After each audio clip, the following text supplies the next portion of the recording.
New fighting is threatening the fragile ceasefire in Lebanon. The Israeli military says at least 10 people are dead in South Lebanon after a mortar attack by Hezbollah, and the biggest wave of IDF airstrikes since both sides agreed to stop fighting. Now, Israel's defense minister is warning if the deal with Hezbollah collapses, Israel will widen its strikes and target the Lebanese state itself.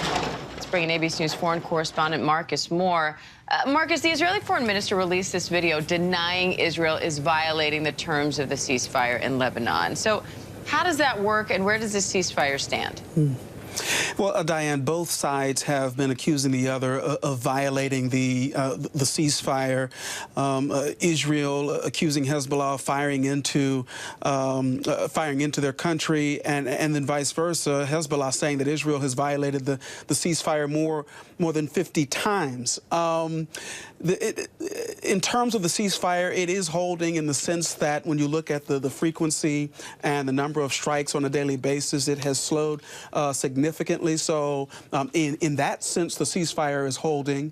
But each new strike does raise the temperature and increase the risk of this war reigniting in Lebanon. And so we'll have to watch and wait and see, Diane. But as you know, as part of the ceasefire agreement, the sides agreed to a 60-day ceasefire that would involve Israel withdrawing from Lebanon and Hezbollah removing its fighters and its weapons from the southern border to north of the Litani River, and that the Lebanese army would instead be along that area. And so the two sides have 60 days to agree to this in terms under the terms of the ceasefire.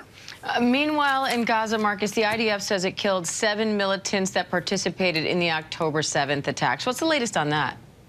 Now, Diane, we know that these strikes continue, that while we have watched developments in Lebanon continue to unfold in terms of a ceasefire, there still is no ceasefire in Gaza. Israel continuing to carry out strikes there on what the IDF says are legitimate targets, threats to Israel, and this includes sites where they say there are people who were involved in the planning and also the execution of the terror attack that occurred on October 7th. But as we watch that unfold, Diane, we are also watching a humanitarian crisis continue to worsen there in Gaza. And Doctors Without Borders is reporting a large spread of diseases in Gaza. What's being done to address that?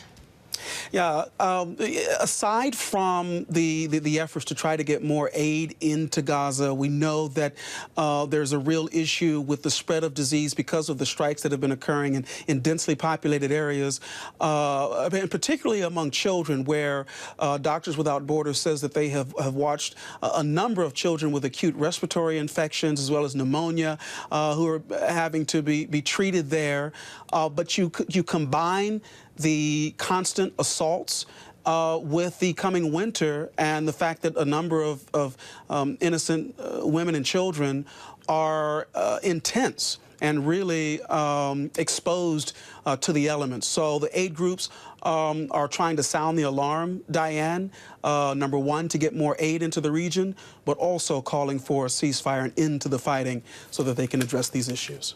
All right, ABC News foreign correspondent Marcus Moore, thank you.